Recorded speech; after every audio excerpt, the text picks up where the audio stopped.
Por supuesto, la bienvenida y el agradecimiento es para Jamil Mahuad, expresidente del Ecuador, protagonista de este acuerdo histórico de paz de 1998.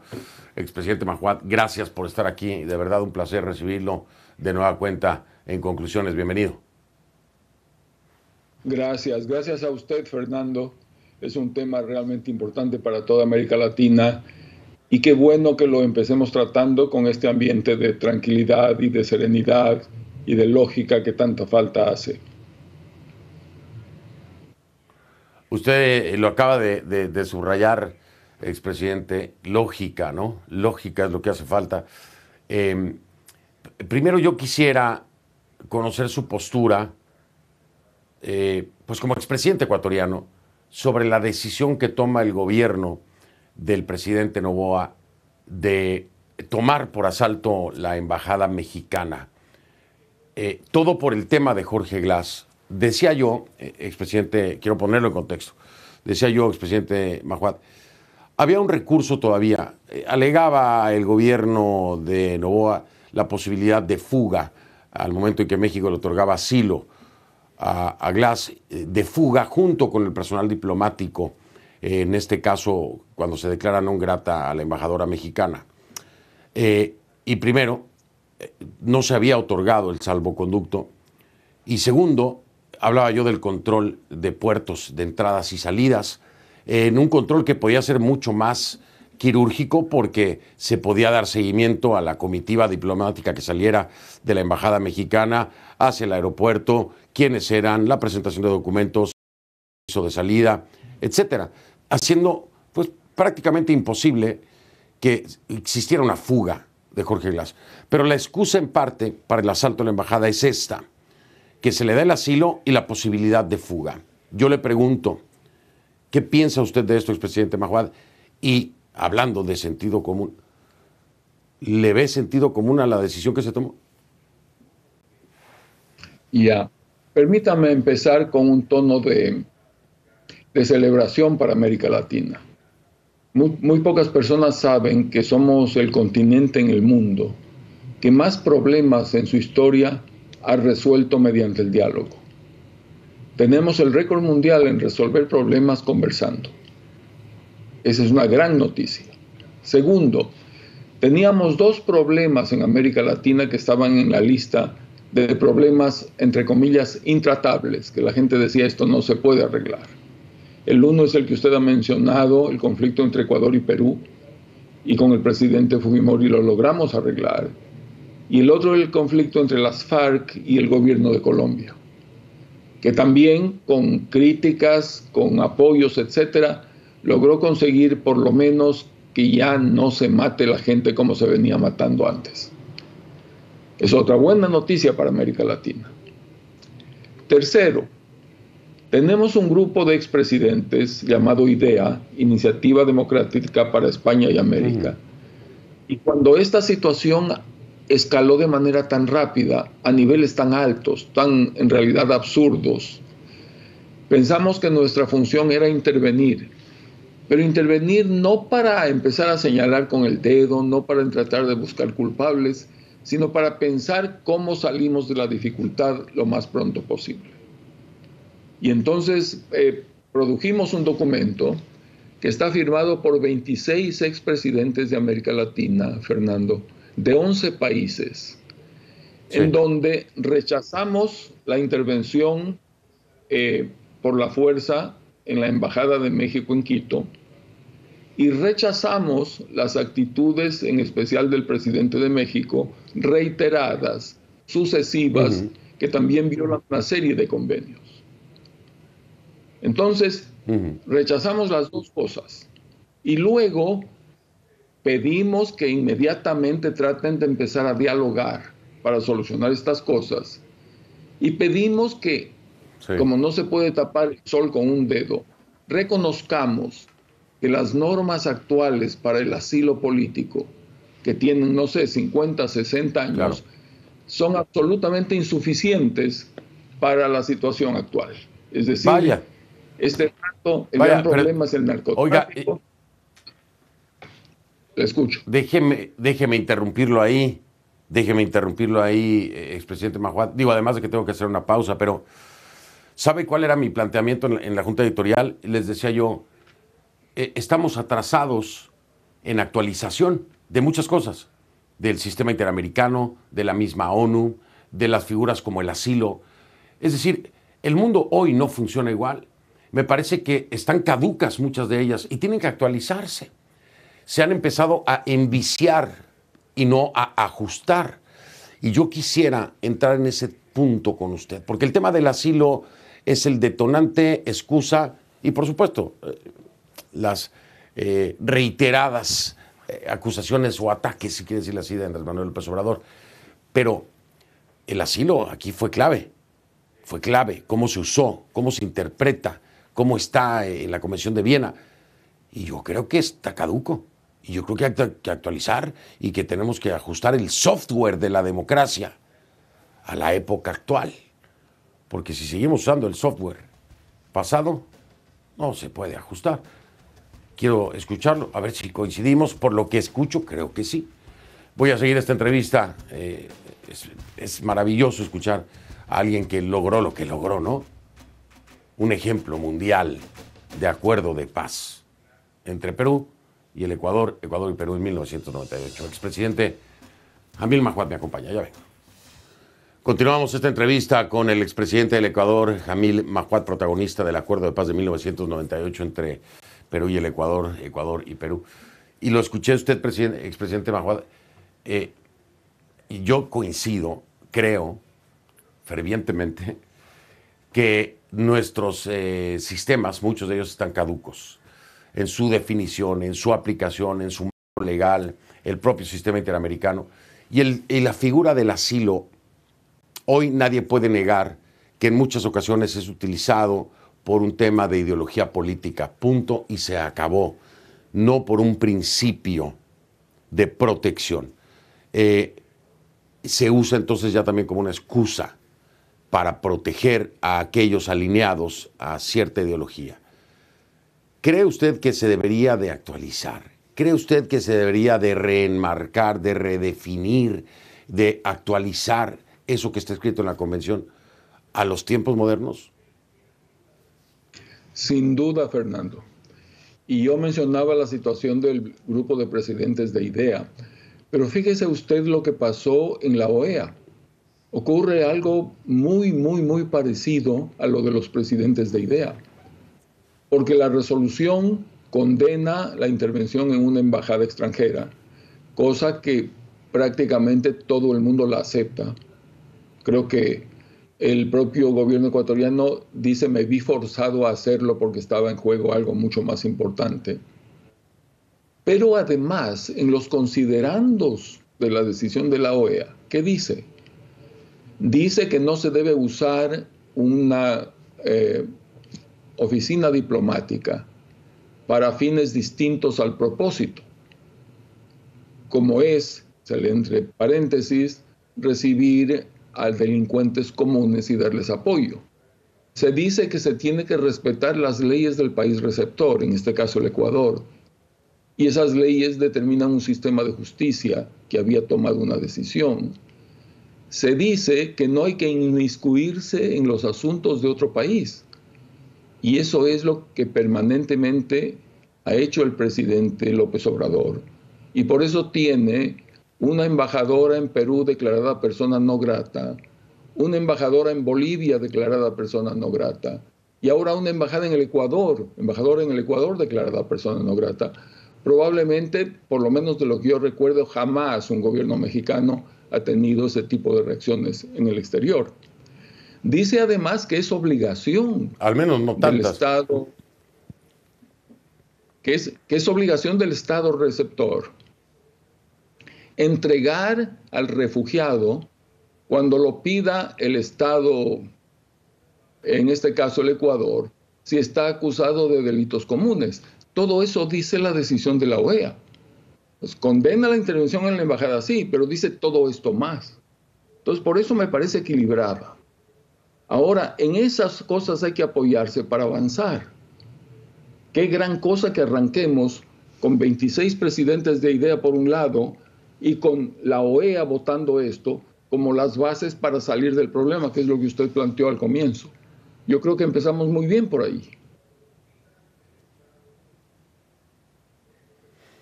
Empezamos bien. Si primero, a ver, aquí tiene que haber una aceptación de ambas partes. Lo de la disculpa pública no creo que se vaya a dar, por lo que ya escuchamos en el Ecuador, pero lo de la aceptación de un gobierno como el de Andrés Manuel López Obrador sobre el mal uso, porque es cierto, a ver, había una sentencia condenatoria en contra de Jorge Glass, era sentencia condenatoria en firme, ni siquiera estaba en un juicio. Y eso debió haber pesado en la decisión del país que supuestamente va a otorgar asilo, y que al final es una respuesta como retando, ¿no?, a todo lo que se había venido sucediendo. Le queda claro, como usted dice en el documento de OEA, creo que a todos los que tenemos dos dedos de frente nos queda claro, pero mientras el asilo se siga definiendo igual, presidente Mahuad, se sigue corriendo el riesgo. Hoy mismo hay otro ejemplo que no ha escalado hasta este punto, pero ahí está Martinelli, el expresidente de Panamá, en la de Nicaragua. Entonces, importante decirlo, pero ¿cómo enmendarlo? Esa es la gran pregunta, presidente Mahuad. Empecemos por lo de las disculpas, que me parece un tema bien interesante. Los seres humanos cometemos errores y cuando nos equivocamos pedimos disculpas. Y yo las he pedido en mi vida más de una vez. Estoy seguro que usted, estoy seguro que las personas que nos oyen igual. Y las disculpas pueden ser un primer paso para arreglar un asunto. Distinto es cuando uno exige disculpas para humillar al otro, para tratar de poner de rodillas al otro, para ofender al otro. Porque en ese caso, exigir que alguien pida disculpas con la amenaza de todas las penas del infierno encima, no ayuda a arreglar las cosas. Más bien complica más la situación. Pero si empezáramos pidiendo disculpas, por ejemplo, yo creo que merece una disculpa la familia de Fernando Villavicencio. La manera en que el presidente López Obrador se refirió a su asesinato fue de una superficialidad. Dijo, ahí hay una persona que hablaba mal de la candidata. No. Fernando Villavicencio presentó una investigación completa de un acto de corrupción terrible, señalando personas que habían dado dinero, cuentas en que se habían depositado, etcétera. No es que era una persona que hablaba mal de otra, así que referirse así a una persona podría dar origen a una disculpa. La intromisión en asuntos internos del Ecuador, sugerir que hay una conexión entre eso y el resultado electoral, puede merecer otra disculpa. Es decir, si por ahí vamos, debemos hacer listas, pero no nos lleva a la solución. Y queremos salir, ¿verdad? Eso es lo que queremos. Le decía yo, a ver, en la política es innegable que el tema electoral tiene prioridad porque es como se accede al poder en una democracia, ¿no? México está con Andrés Manuel López Obrador a la salida. El 2 de junio son las elecciones generales, las elecciones presidenciales. Y por el otro lado tenemos a un Noboa que está terminando periodo por Guillermo Lasso, pero que en realidad lo que está buscando es afirmarse como quien logre continuar para el cuatrienio. Y tal vez el seguir en este tema hoy no sea prioridad, sino hasta que uno se reafirme y el otro salga y llegue el relevo. Mi pregunta es, ¿cree usted que este tema gravita en gran parte en la posibilidad de una solución a corto plazo del conflicto entre México y Ecuador? Me parece que sin duda sí, porque hay elecciones importantes en ambos países, Fernando. Es un muy mal momento, porque todas las emociones están alborotadas y las tensiones muy altas. Si analizamos en un par de minutos, fíjese cómo escaló este problema de más o menos 0 a casi 100. El presidente López Obrador hablaba de un asesinato en algún candidato o candidata en la política mexicana, y para eso tenía todo el derecho del mundo, porque es su país. Pero para explicar un poco esa dinámica, se refiere al caso de un asesinato en Ecuador. Ese inmiscuirse en otro país en términos diplomáticos es un acto, comillas, inamistoso. A esos actos inamistosos se los responde también en el algo diplomático con medidas retorsivas, inamistosas. Y una de esas es declarar persona no grata a la embajadora de ese país. Si es que el presidente López Obrador no decía nada, no entrábamos en esto. Si el presidente López Obrador declara persona no grata, que es lo usual, pasa cada año, lo vemos en la prensa, en reciprocidad declara persona no grata al embajador de Ecuador en México, termina el conflicto ahí. Se quedan un poco tensas las relaciones, se baja el nivel, pero avanza. Pero no, él dice, me declararon persona no grata, ahora yo le concedo asilo político a Jorge Glass. Es decir, escala el conflicto de una manera violenta. Frente a eso, el gobierno ecuatoriano responde, ya he dicho que si usted le concede asilo político, yo no le doy el salvoconducto. Si hubiera mantenido ahí, hubiera pasado meses en la embajada sin poder salir porque no hay salvoconducto. Pero luego responde el presidente López Obrador, vamos a suspender las relaciones, pero queda una misión en el Ecuador, pero luego dice, no, voy a mandar un avión de la Fuerza Aérea. ¿De la Fuerza Aérea? Hay vuelos comerciales todos los días de México a Ecuador y viceversa. Y viene a la mente el avión de la Fuerza Aérea que entró en Bolivia, en el cual salió Evo Morales. Yo no digo que la situación sea exacta, pero hay que ser medio experto para entender las diferencias. A la gente le vienen esas imágenes muy fáciles. Y frente a eso, viene la acción del gobierno ecuatoriano de entrar en la embajada y como consecuencia de eso se rompen las relaciones.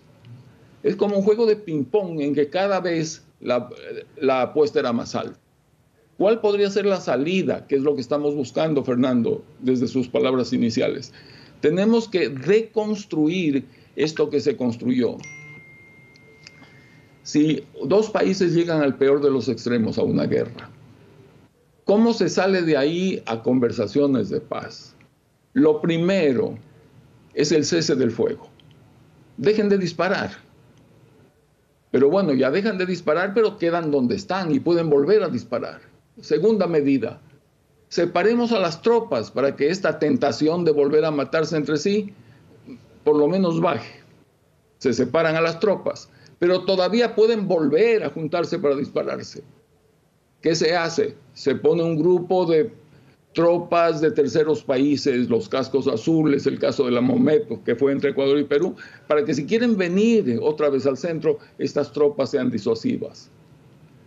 Se da un espacio para que la gente diga todo lo que tiene adentro emocionalmente, porque tienen que explotar las emociones para que la gente se tranquilice. Y entonces es que uno va a una mesa de negociaciones y empieza a conversar. Entonces, por ahí tienen que ir las cosas. Pero si seguimos subiendo con las presiones, ahora vamos a la corte y tienen que arrodillarse y tienen que pedir disculpas y que los expulsen de la ONU. Sí, se siguen. Y hay otra persona por ahí diciendo y van a bloquear. Se siguen disparando, ¿no? Todo eso hace daño, eso no ayuda para nada. Sí, claro. Sí, se siguen, como dice usted, ahí se siguen disparando, ¿no? Ahora, fíjese usted, me quedé pensando. El tema electoral sí gravita, ¿no? Y creo que va a ser determinante en parte para que esto encuentre solución pronto o después. Pero un tercer país, ¿hace falta un tercer país aquí para arreglar la situación, presidente Mahuad? Y si hiciera falta un tercer país, ¿qué país le parecería el adecuado para mediar entre México y el Ecuador? No me diga nada ahora. Voy a la pausa y regreso al último segmento con usted, si me hace favor, para escucharle. Es el expresidente del Ecuador, Jamil Mahuad, quien me acompaña, protagonista del acuerdo de paz de 1998 entre Ecuador y Perú. Ya veremos. De vuelta, expresidente Mahuad, me queda muy poco tiempo. Le pregunto de nuevo, ¿hace falta un tercer país? Si cree que sí, ¿cuál sería y por qué? Ya. Los procesos de paz, Fernando, son procesos, no son actos. Eso no se resuelve en un día y en otro. Entonces hay que empezarlo. Eso se conecta con su pregunta anterior de las elecciones. Yo no sé si se resuelvan antes de las elecciones, pero se puede empezar sin duda y hay que empezar ya. Tienen que buscar las dos partes, alguien en quien confíen. La OEA ha dicho, pongo mis servicios a las órdenes de ustedes. Los exhorto, estamos a la orden. ¿No les gusta la OEA? Busquen otro grupo. ¿Les gusta Naciones Unidas? ¿Les gusta la Santa Sede? ¿Les gustan sus universidades? En el caso de Ecuador, Perú, fue la Universidad de Maryland, la Universidad de Harvard. ¿No les gustan las universidades? ¿Les gustan académicos especiales o escritores conocidos? Busquen, debe haber en el mundo 2 o 3 personas en las cuales ambos gobiernos coincidan y confíen que puedan empezar a mediar. Esa para mí sería el paso más urgente y lo corto ahí porque sé que tenemos poco tiempo, Fernando. Sí, siempre se me va el tiempo muy rápido con usted. Bueno, y ahí estaría también, digo yo, a lo mejor me va a decir, no, ni me metas en esto, pero pues ahí está también el expresidente Jamil Mahuad, quien más quieren con la experiencia que tiene, ¿no? Digo, eso lo decidirá ahí él si se lo preguntan, pero se me ocurrió la idea, digo yo. Expresidente, mil gracias. Gracias, Fernando. O 2 o 3 presidentes del grupo IDEA, que pueden ser presidentes que no También, sean ni mexicanos ni mexicanos. Claro, claro, es cierto. Ahí hay muchos de dónde escoger, de verdad, es cierto, en el grupo IDEA. Correcto, muy correcto. Expresidente Mahuad, siempre es un placer. Mil gracias por haberme acompañado. Que pase excelente noche. Gracias, para mí un honor siempre estar aquí. Muchas gracias. Ya vengo.